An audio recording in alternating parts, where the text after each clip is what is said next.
Dari dalam negeri, Presiden Joko Widodo meminta jajarannya untuk mengevaluasi sejumlah daerah yang mengalami tren peningkatan dan penurunan kasus COVID-19.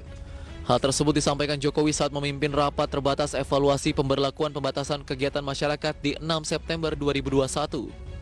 Jokowi menilai evaluasi secara berkala diperlukan agar pemerintah mengetahui upaya apa saja yang bisa dilakukan untuk menekan penyebaran virus. Jokowi meminta seluruh pemangku kepentingan dapat secara konsisten mengendalikan penyebaran wabah. Ditargetkan kasus aktif bisa di bawah angka 100.000 akhir bulan ini. Masyarakat diminta waspada dengan tetap menerapkan protokol kesehatan ketat dan jangan terlalu euforia terkait dengan pencapaian sejauh ini. Posisi cadangan devisa Indonesia pada akhir Agustus 2021 tercatat sebesar 144,8 miliar dolar Amerika Serikat, meningkat dibandingkan dengan posisi pada akhir Juli 2021 sebesar 137,3 miliar dolar Amerika Serikat.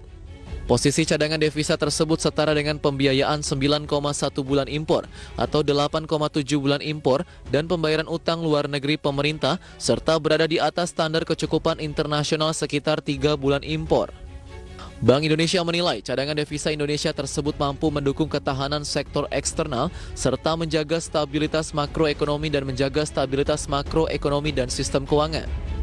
Bank Indonesia menilai cadangan devisa Indonesia tersebut mampu mendukung ketahanan sektor eksternal serta menjaga stabilitas makroekonomi dan sistem keuangan. Peningkatan posisi cadangan devisa pada Agustus 2021 terutama karena adanya tambahan alokasi special drawing rights sebesar 6,31 miliar dolar Amerika Serikat yang diterima oleh Indonesia dari IMF. Hal itu ditunjukkan untuk mendukung ketahanan dan stabilitas ekonomi global dalam menghadapi dampak pandemi COVID-19, membangun kepercayaan pelaku ekonomi, dan juga untuk memperkuat cadangan devisa global. Bank Indonesia memandang cadangan devisa tetap memadai, didukung oleh stabilitas dan prospek ekonomi yang terjaga.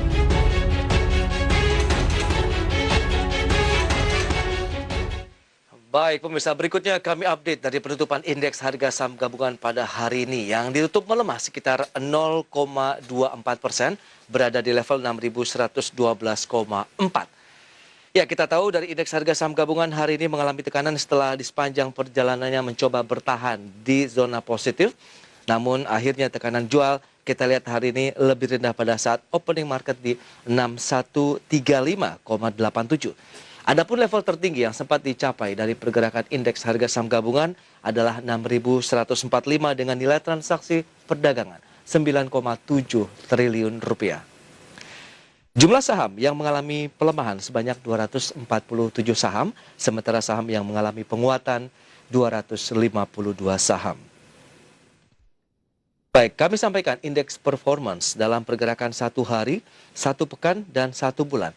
Indeks berada di zona negatif, sementara dalam 3 bulan terakhir positif 0,34%, 6 bulan melemah 2,56%, sementara year to date-nya masih bergerak di zona positif dengan penguatan sekitar 2,23%. Baik, dan selanjutnya pemirsa kami update terkait dengan saham-saham apa saja yang menjadi penggerak dan tentunya update dari pergerakan beberapa indeks yang ada di Bursa Efek Indonesia. Ya, selengkapnya bisa Anda saksikan di layar televisi Anda. Update dari pergerakan MNC 36 hari ini melemah 0,14%, kemudian Jakarta Islamic Index juga melemah 1,05%, LQ45 minus 0,36%. Ya, beralih ke pergerakan sektoral, ini adalah sektor-sektor yang menekan. Teknologi minus 2,35%, disusul oleh barang baku minus 1,82%, properti mengalami penguatan 0,7%, dan konsumsi primer naik 0,28%. Ya, bagaimana dengan saham-saham yang masuk dalam buruan para investor hari ini? Apa saja? Ini adalah deretan top gainers. Kembali lagi sektor perbankan big caps ya, Bank BRI. Hari ini mengalami penguatan, masuk dalam deretan top gainers dengan value sekitar 411,4 million. Kemudian Bank Mandiri juga masuk dalam deretan top gainers, TOYS, TOYS juga masuk, dan BKSL, itu dia saham-saham top gainers. Dan berikutnya saham-saham top loser, apa saja? Ini dia saham-saham yang membuat indeks hari ini memerah.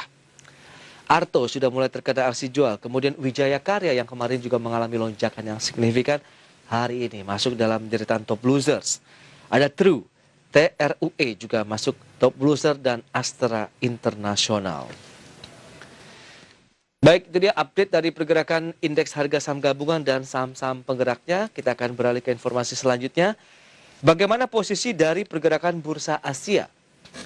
Indeks Nikkei pemirsa mengalami penguatan 0,86% di level 29.916,14, kemudian Straits Times naik 0,16% di level 3.105,96. Kospi Korea kita lihat juga turun 0,5% di level 3.187,42, kemudian Hang Seng Hong Kong mengalami penguatan 0,96% di level 26.415,97.